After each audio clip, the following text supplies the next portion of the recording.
Jumper.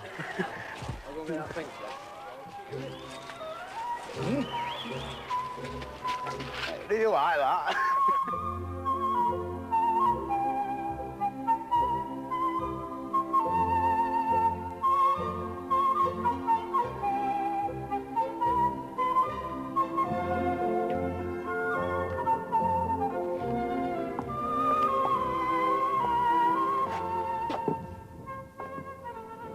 From his earliest years, Fred Dibnah, the Bolton steeplejack, hero-worshipped the men who worked up factory chimneys. He loved the cotton industry, the mills and the steam engines, the noise, the smoke, and the pride.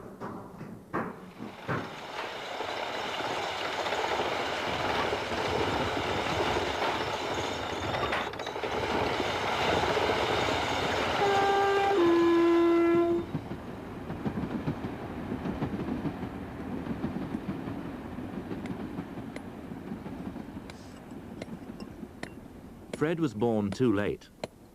It's a sad irony that with the decline of cotton, the skill he learned in youth has been employed in part not to preserve mill chimneys, but to demolish them.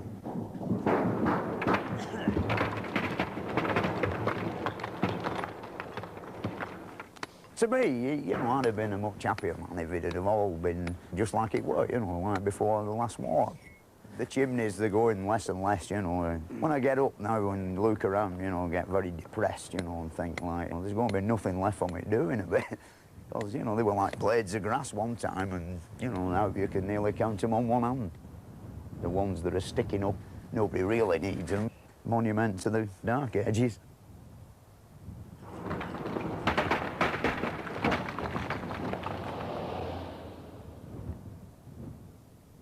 The flattened landscape is only the most visible sign of the change and decay in all Fred sees around him these days.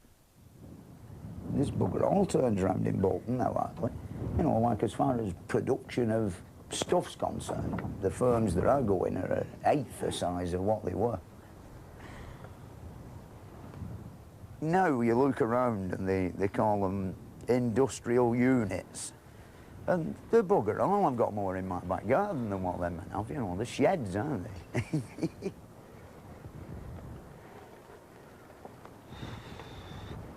These modern people, sort of, they all seem to be out for what they can get as fast and as quick as they can, as though there's some sort of mad bloody race before we all get blown up, you know. I mean, every time you turn the magic lantern on, there's either somebody shooting each other, or, well, last night they blew the bloody front off an aeroplane. You know, I mean, what good's that done to anybody? Everybody's like trying to rip everybody else off. I mean, the bloody shopkeepers, you know, they sort of bought 2 screws the other day. £1.80p for 2 6-inch screws, you know. There's no justice there, is there?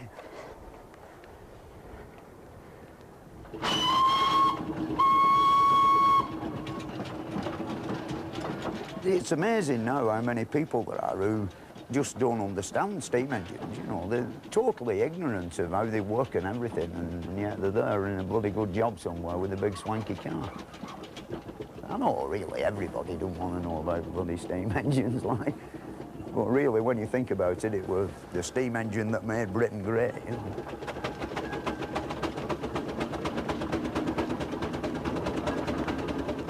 You know, it's a funny world now compared with how it used to be. It's completely changed. When I were a little lad, like, you know, if you went on a ride along canal on your bike, you know, you'd come to, like, a big engine room. It might have been a bleach works or a cotton mill, and this bloody magnificent monster inside it, you know.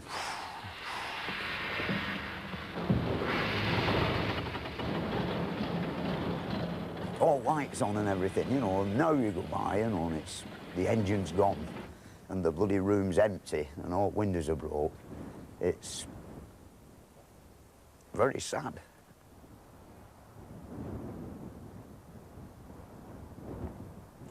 Right, Ronnie, we'll bung the all up. Don't want to make a mess in here. It's rather splendid, isn't it? Yeah. That canary won't come off too, would it? Stretch it out that way. Good start, isn't it? I think she's in the kitchen, she wants. Hang on, we'll get rid of it. That's it. Fred, I thought you not putting brushes up there. No, we haven't got any brushes. Well, what are you doing then? Well, when I went in that way, Yeah. I saw this fella riding a bike with a top hat on. Yeah. And he had a coil of rope round handlebars Yeah. with a sweet, brush on the end. Yeah. And instead of shoving them up from bottom and drop it down from top, you see. Because they've all got iron ladders up their chimneys in Germany. Oh, okay. Yeah, you don't need all them bloody rocks. Well, I hope you don't make a bloody mess. Don't worry about it. I'm not worried really, you'll have to clean it. Ronnie's going to haul this cardboard over the hole now. And if you hear a bump, when you hear a bump at bottom, we're done. I just heard a slight bump when I went to the kitchen. Oh, that was nothing. Picture that Don't fell know off that. Here we go. This is it.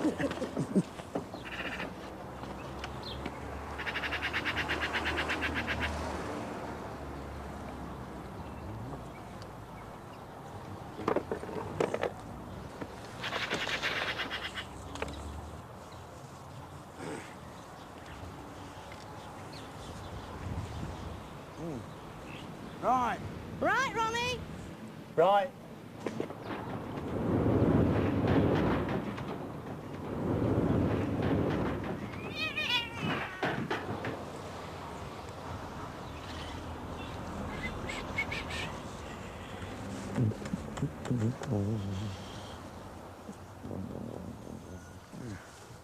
Right. Right, Ronnie? Okay.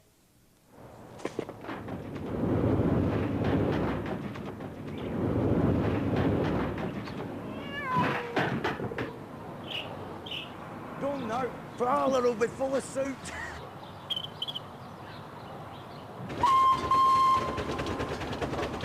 Fred has spent much of his life with steam engines.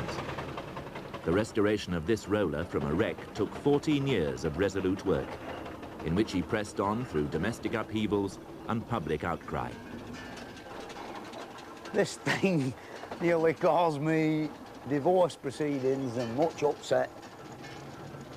Spend more money on this than the wife and the kids and no holidays. Lots of people who I've come to know over the years with the chimneys say you spend too much time playing with your steam engine, you see. And you should come and get our job done. Which in some ways is very true. I have neglected my business and, well, everything really for the sake of this 10 ton of iron. You might have thought Fred would have had enough of doing up steam engines. He hadn't, not by any means. Next time, it'll have to have springs and rubber tyres. A tractor, compared with this thing here, you just have a little axle under here and 2 wheels on. And, like, the thing romps along with half the bloody pain.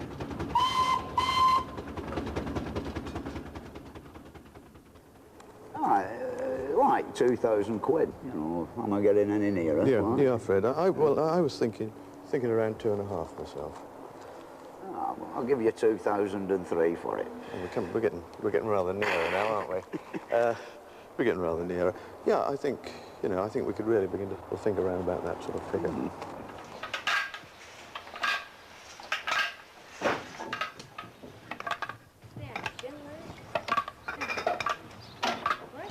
That's the new engine coming in the shed.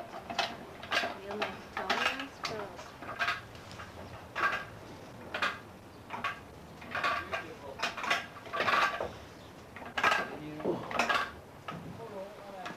I think it's time we went for a pint, actually. And the first job's the boiler. Steam coming off me. Now we're going to manage you paying for all the bits and pieces that... we'll manage. We managed before with that, didn't we? No more holidays. Oh, we've never had any. That was in 1979. Fred scheduled himself to have the tractor on the road in 4 years. If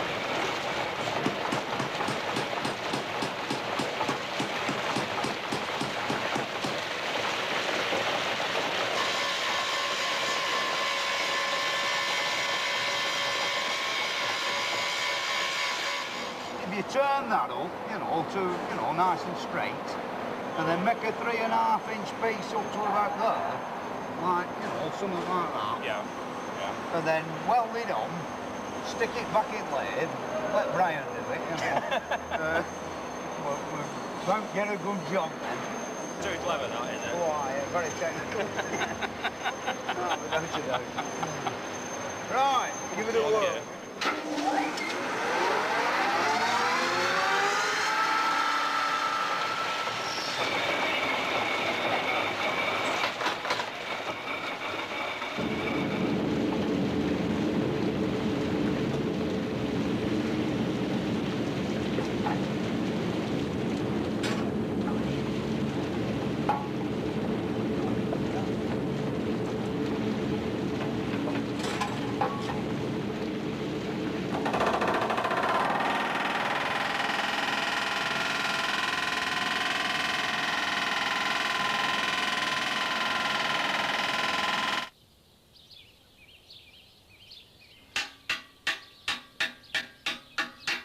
Give it a swing. See, yeah.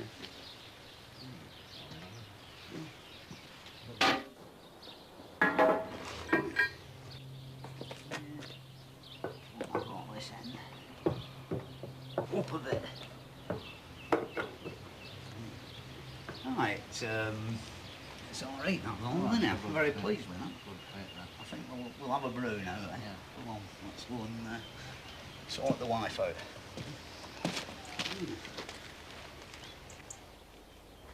I said I reckon about 4 years and we'd have the bloody thing on its feet, rolling, but I can't see us being licked in any way for finish it off in 2 years. It won't be completely finished, but at least the bloody thing will run, which from when we bought it, if you remember, it'd be a far cry from that, a pile of rust with rude words chalked on the side of it like this engine is buggered.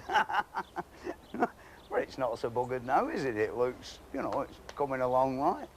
So it looks a lot healthier than it did when we got it 2 years ago. But the tractor wasn't fit for the road in another 2 years' time, or in 3, or in 4.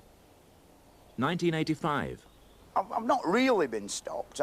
When I've been a bit flush with the money, like, I've bought, well, the final drive for the back axle. That cost me 400 quid. And I've got the new rims for the back wheels, because these are steamroller rims. But the wife's had me building this extension on the house, you see, which is taking about 3 years out of my life, like.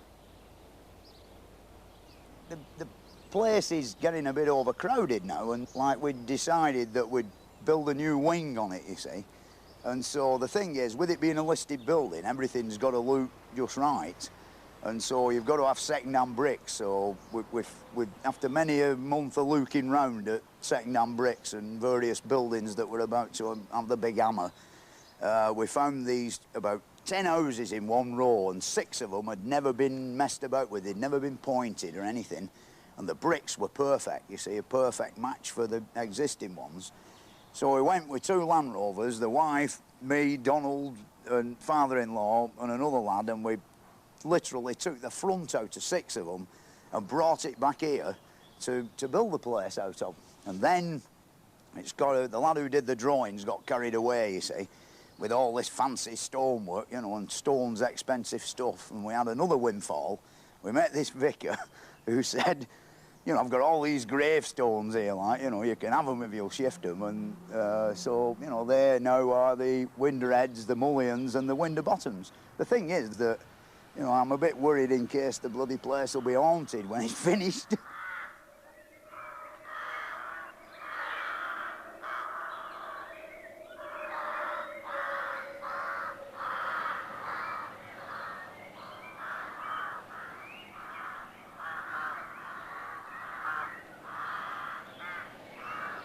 Like the chimney stack, the reason it turned out like that is it sort of reminds me of the chimneys that were built in 1870s, and there ain't many left, you know. They've nearly always had the tops ripped off, and you just get the odd one here and there. And it's like a sort of memorial to when I've gone, you know, people will think, you know, that's a very unusual chimney stack there, you know. It ain't got a chimney pot on like everybody else's, you know. So I suppose you could say in lots of ways it's a memorial to, you know, the great age of steam and Lancashire and boilers and spinning mills and me, I suppose.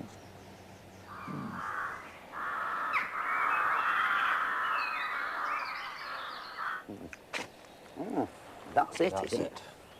it? Oh, do you think we'll get it off him, like, you know? I don't know. I'll have a word with him.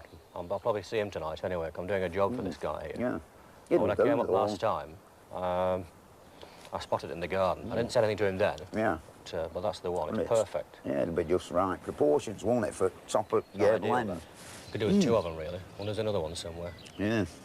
Do you think we can get it off him? Oh, I think so, because I know the guy who owns this place. Yeah. And he's a teacher, you see. Yeah. And I know that he liked to, in fact, he mentioned he'd like to bring the kids down to your yard to see the engines, you see. So I can work a deal in that if he brings the kids down, if you feel that you have his stone ball, then sort of payment, if you like. Yeah, I'm game, if he is. Get steam up, let kids have a look at the engine, and we'll have his stone ball. I mean, it's not really doing out there, is it? You come home drunk, you'd fall over it, wouldn't you?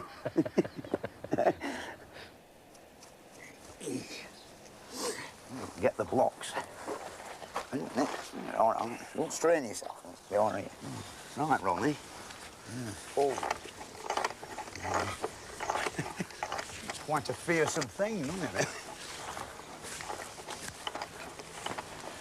Keep pulling, fellas.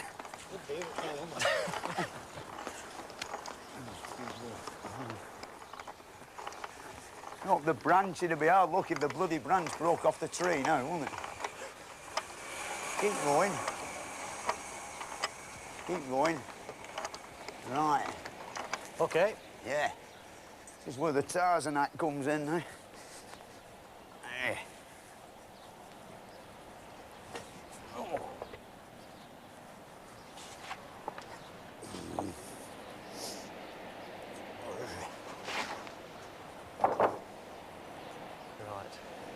Right, you're all right, let go.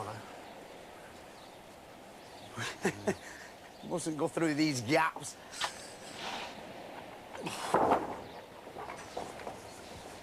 Right. I'll give him a lift now.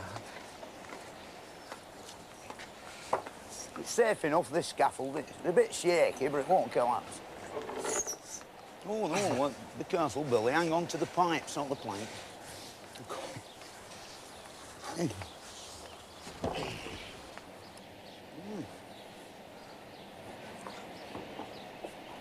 Beautiful. Right. Next job, get this off. Yeah.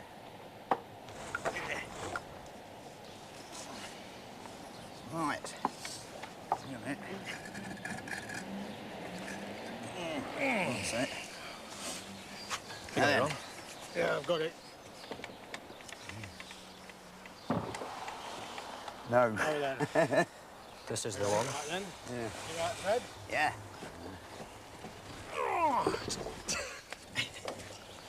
Keep going. Got it shot. Right. Well, got it on that. Yeah. On that pin. Oh, wait a minute. We might all end up with big what's this, have you? So, that's it. How's that? Superb. Yeah. How's it look?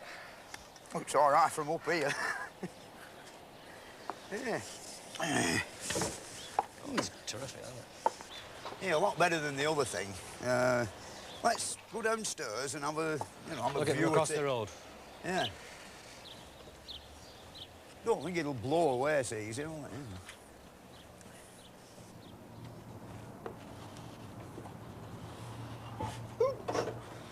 Yeah.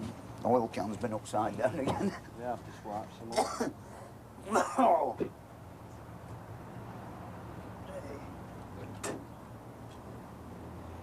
Stick blower on, Les, because we've only got about an hour and we've only got 25 pounds on.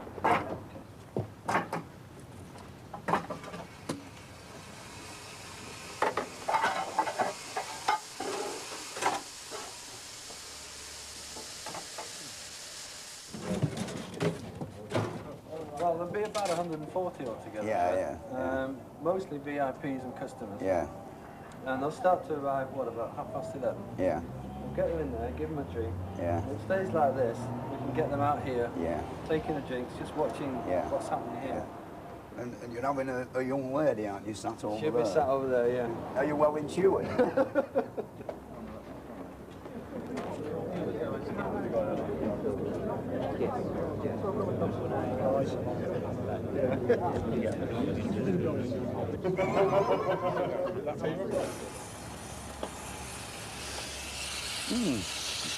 Nothing to do now, only wait.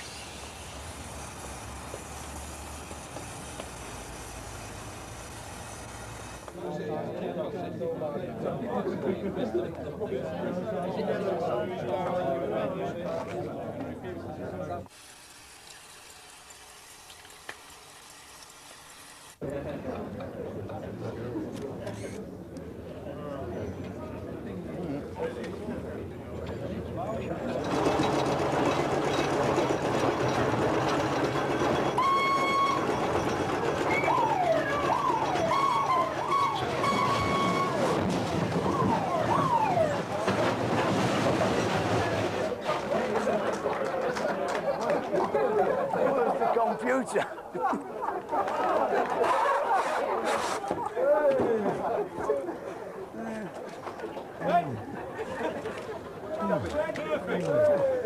Is the bar open?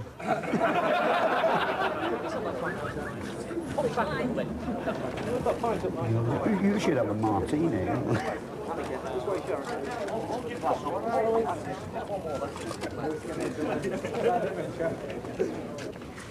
Towel. Fred, turn this way. Turn this way, lad.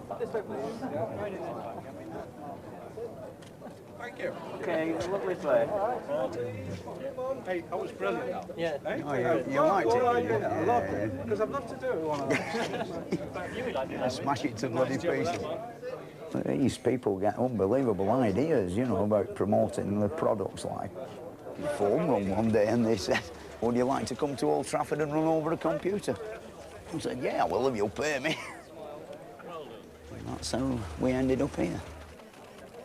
I like doing my own thing, like, you know, the steam job and all of that, and if they can work it in with their modern lives, it doesn't bother me at all. Well, some things are rather stupid that they ask you to do, and I feel embarrassed about it, and I don't really want to do it, you know. I mean, people have said to me, like, oh, you look right out of place when you were doing that, and I've actually felt right out of place while I've been doing it.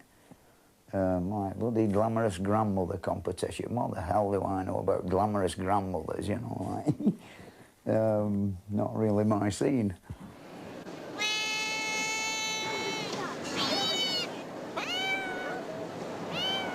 I don't think they like me. Yeah, I don't think they like me, cats.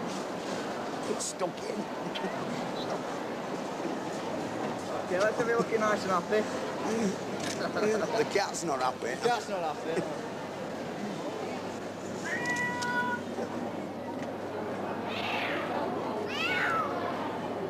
Get back towards me, ladies.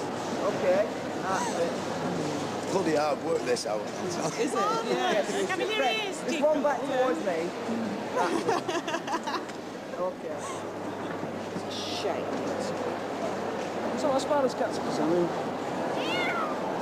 what is your interest, mate? Well, we've got one at home, you know, sort of stuff. Since I've been married, we've had about 4 cats, and 3 of them have come to grief. First, somebody shot it. Next, got poisoned and just faded away. And then the next one, I think that it just became ill. The wife took it to vets and spent 15 quid on the damn thing. Brought it back and it was dead 10 minutes later. So I told her to take the bloody pills back. Which she did. 15 quid and it was dead 10 minutes later. These paintings are being done by children from local schools, and we'd like you to judge first, second and third in each section. I should be good at that. I used to go up there at school. Did you?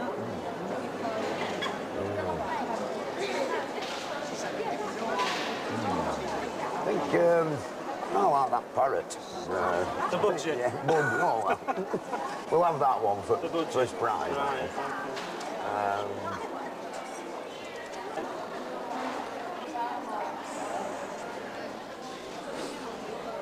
This one.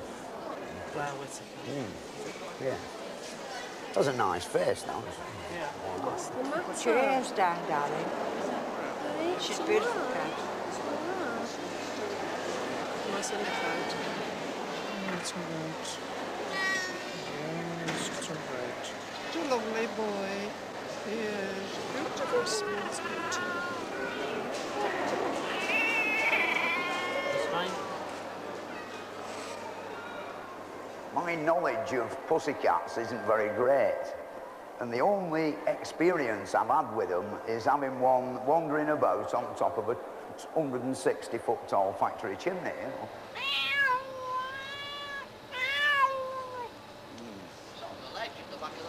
Yeah. The RSPCA man, he's got a big, beautiful plastic basket with tied 4 pieces of string on it and filled it up with cat meat. And I'm back up the chimney again with the basket at the side of the cat. But there's no way to go in, you know. I don't think cats really like me. It wouldn't go in. And a man came out the crowd and he said, we have a man here who is from the animals in distress, and he's very good at catching cats in high places, you see. The manager, poor fella, since had an heart attack and died, said, we don't want no bloody heroes, get him out of place, you see. So that was the end of him, as we thought. The thing is that when everybody went home for lunch, he had to do on his own. And when we arrived back from lunch, the Black Mariah's there, the ambulance is there, he's at the top of the chimney, he's got the cat, but he's stuck. He's got the cat in one hand and clinging onto the ladder with the other, you see. So up the ladders I went. And I said, look, cop, if you do what I tell you to do with your legs, you'll be able to leave go. So you got the cat with both hands. Yeah, I went down first. He came down. Bloody police arrested him, you know, I never saw him again.